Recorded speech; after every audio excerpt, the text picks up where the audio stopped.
The little bug scurried out of the mouth of the grave. When you remembered your mother who left us all here with complex legacy. Heavy weight of house and relationships, tangled, unchangeable, anchored in life, freed in her death.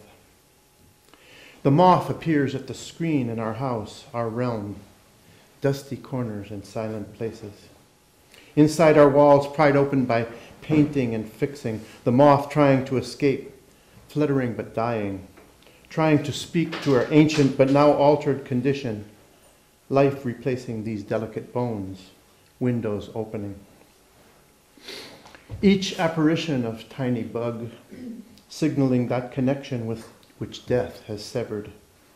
Also, its reflection in shiny surfaces, glass of windows mirroring our wholly unclassifiable life, flapping its fragile wings here, graceful in transformation. So my younger daughter tells us that a hawk hangs high up over the serpentine palms of the cemetery.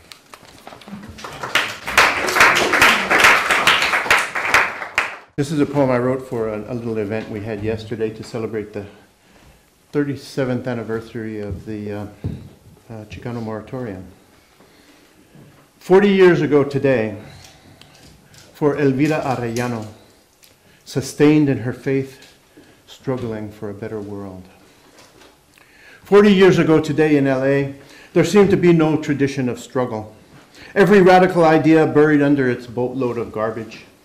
Crisp tones of media wiper blades emptying all emotion besides joy at the bright mountains there in the sun.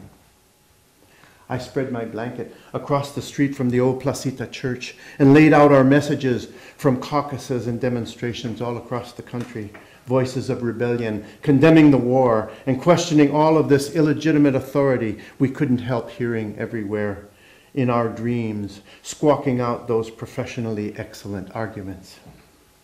As we said, the free market's just too damn expensive, too expensive in blood and in gasps of war, so far from us and yet using up all of our possibilities. Oh, they'd never do that. Are you serious? We can change the world?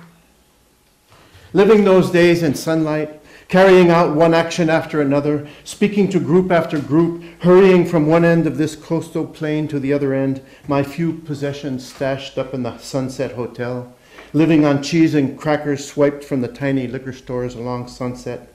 Not a thought about all this we know so well by now. Only our mutual effort, pushing for real change, real justice, not those professional lies.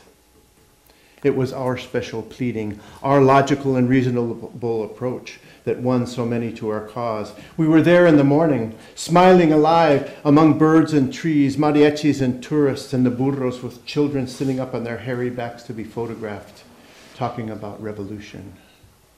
In the barrios, not far from the placita, mumbling in pain, the cops driving smugly around in their black and whites, keeping eyes on whatever might, whoever might just for a moment uncurl, might pick up a rock or a big shaggy marker to paint defiance. Con zafos, eso. And the hours of the day weren't long enough to satisfy bold energy of youth, and the schools bulged with questions and confrontations, every valley to be raised high, every mountain brought low. We were preaching to the multitude, stretching its muscles in the morning, and we marched and we chanted and let it be known that a better world is possible. And we still march and chant. A better world is possible. A better world is possible.